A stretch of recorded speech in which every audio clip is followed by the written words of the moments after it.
Hello, and welcome to this quick tutorial on how to submit data to PollardBase for the Illinois Butterfly Monitoring Network. When you first log into PollardBase, you'll be greeted with this page here. On the right, you can find various program files that we've uploaded, such as the field form that you can print off and take with you to the field when you conduct your surveys. Now, once you've filled out one of those surveys and you're ready to submit data, the first thing you'll need to do is navigate to your route page on this tab here called Routes. Once you're there, you'll find a list of all the different routes that exist through the network. You can scroll through to find your route, or you can use the search options here at the top of the page. Do note that if this is your first time submitting data, your route status may be listed as either inactive or assigned. So if you're searching for your route for the first time, check that status field and perhaps switch it to any. Now my site is at Skokie Lagoons, and I actually collected some data today. So let's go ahead and submit it together. So I searched for my site here, and now I have to find my actual route. My route here is the south route. Now I could go ahead and hit this report survey button right there, or you can click on the route name here and bring up your route page. On your route page, you can find the habitat section key, which is what you will label the different columns on your data sheet before you go out. So you can always double check what those different habitats are here.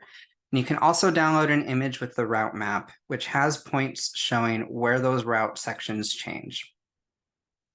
Now I've already gone out and collected data, so I'm going to scroll back up and hit this report survey button. Once clicking on that, it will take us to our data submission page. Now the first question it's going to ask us is if this survey was completed. And notice next to this question, there's a red asterisk. If there's no marking there, it is not required. This database is set up to accommodate multiple monitoring programs, and we each have slightly different protocols and collect slightly different data. So there are going to be fields here that we do not use. So I completed this survey. I'm going to say yes. You might select no if you went out and found out your route wasn't accessible when you got halfway through. You can still submit the data you did collect, just let us know why you weren't able to complete the survey. Now we're going to scroll down and you're going to notice that there are different tabs here to enter the different types of information found on our data sheet. The first section is the People tab. I'm going to enter my name since I was the observer. And notice we can only have one observer at a time when we're conducting our survey. If you go out with a buddy, the buddy will need to be a recorder and you'll enter their name here. There's a field here for other participants, but our program only allows us to have 2 people out at a time. So we're just going to leave that blank and go on to the next tab here, which is date and time.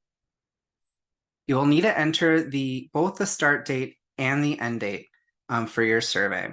Now, I did my survey today, so I'm going to leave 2023 June 1st here for both the start and the end, but I have to add the time. So my survey started at 1:47 p.m. So I'm going to scroll through and select that. And I finished at 2:23 p.m. So I'm going to keep scrolling and submit that time, and it will calculate the duration of my walk. So my survey took 36 minutes. I have a pretty short route. Now there's also a field here if you took any break time, and I did take a break because I saw a skipper that I needed a closer look at. So I spent 1 minute just to walk over closer to it and get a good look. All right, once you've entered the start and end date, then click over to conditions. This is where we enter the weather information that we collect on the top of the data sheet before we begin walking. We have the different definitions for our categories that we're going to select here on the form. So when I went out, it was mostly clear. There were just a few clouds in the sky, so between 10 to 25% cloud cover. The wind, I looked at my phone to get the weather data. It stated it was 9 miles per hour. So on this scale here, that would be moderately windy. So this is maybe just slightly too windy to go out to monitor, but most of my route is under tree cover. So it was actually a little bit slower than that for most of the route, but it was moderately windy at the start. And then it was also 86 degrees Fahrenheit. So those are the units we use. There are some extra fields here for the weather conditions at the end of your route. Other programs use this, so we will just leave those blank. And then we're going to go next to the observations tab. Now this section is sort of the meat of the survey. This is that whole bottom section of your data sheet where we filled out all the different butterflies that we saw. If you conducted your survey and there were no butterflies out that day, we still want that data. Make sure to click this toggle that says no observations to report during the survey, and then continue on with your data submission. I did see some butterflies, however, so I'm going to go ahead and leave that unchecked. And I'm going to click this button here to add my first observation. So the first species I saw was an azure. So in this taxon field, you're going to scroll down until you find the appropriate species. You can scroll through all the way, or you can start typing on your keyboard and it will jump through the list to the species you want. Now our azures are lumped together into a species complex, so I will select spring/summer azure. I saw this in my first route section. You're going to need to select the route section for each butterfly you add. If you saw a butterfly in multiple route sections, you'll need to add it twice and select the different section for each one. So this azure I only saw in one location in the degraded woodland, so I'm going to select that, and I saw just one.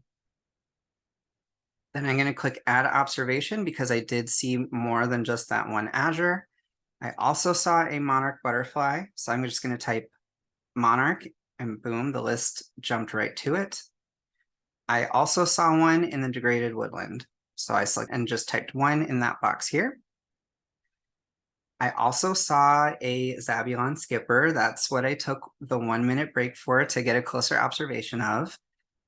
Since that's at the bottom of the list, I'm just going to type Z, and I jumped right there. I also saw this in that degraded woodland section. So there we go. And then I saw one more species, a cabbage white butterfly. So I'm going to hit that add observation tab again. I'm going to select here, and there's the cabbage white. Now I saw one of these in the degraded woods, but I also saw one of these in another section. So what I'm going to do right here is click add observation again. Then I'm going to select cabbage white butterfly once more and select the other section I saw it in, which was a sedge meadow. Oops, I didn't select it in this first observation, so let me go up and fix that right now. All right. So this right here indicates that I saw a cabbage white butterfly in the degraded woodland and one in the sedge meadow. So I saw a total of 2 cabbage white butterflies on this survey. And that's all the butterflies I saw for this session. So next, I'm going to go to the Notes tab. If anything remarkable happened during your survey, you can record it here, or if you just want to share any extra information. I recorded a note that cottonwood fluff filled the air, because as I was walking around, I was just surrounded by cottonwood fluff. I just thought this might be a little notable because it could affect my search image a little bit. It was slightly distracting. Now, if you had any images or files to upload, you can do that here on this tab. You might choose to upload an image if there's an identification that you were unsure about and you did happen to take a quick break and snap a photo of it during your survey. Make sure you record how many minutes that break took and put that in your date and time section. But you can upload that file here, and when we review the surveys later, we can double check that identification for you. Also, if you see something really rare, it might be a good idea to try and snap a photo so you can prove to us you really did see it. So you would just hit this choose files button, navigate to it on your computer, and upload it there. And then lastly, there's another tab for incidentals. We do not record incidentals in our program, but after you completed your survey or before you started your survey, if you happen to see a butterfly that you didn't see while you're walking your route, you can record that here. You would just hit this add incidental button, select the species and how many. We don't intentionally collect this data though, so do not focus on that. All right, once you have entered all that information, scroll down and hit this blue Save Survey button. Once you hit this Save Survey button, It will submit it to our system, and then Doug and I will go through and approve your survey, double checking that all of your information is correct. So since this is a real survey, I went ahead and submitted it there. And then once you submit it, you will be able to review your information here and double check that it matches your data sheet. I have some extra moderation privileges here. So if there was an error, I would be able to edit this route. You may not be able to click this button here. So if there's an error, reach out to us and we can change it for you. All right. And with that, you are done submitting your data. I just want to point out one other feature on this version of PollardBase. If you click the Taxa tab, you will find our species list. And this species list is pretty handy because it contains a lot of information about the various butterflies we see, namely the scientific name that we use and photographs that can aid in identification if you want to double check.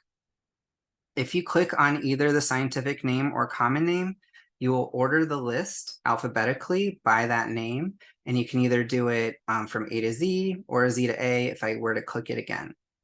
So right now I have the list ordered by common name, and if I want to look at the black swallowtail butterfly, I'll just click this blue scientific name right there, and then that brings me to the species page.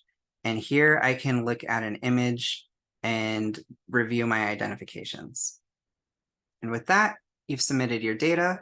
Thank you very much for participating in the Illinois Butterfly Monitoring Network.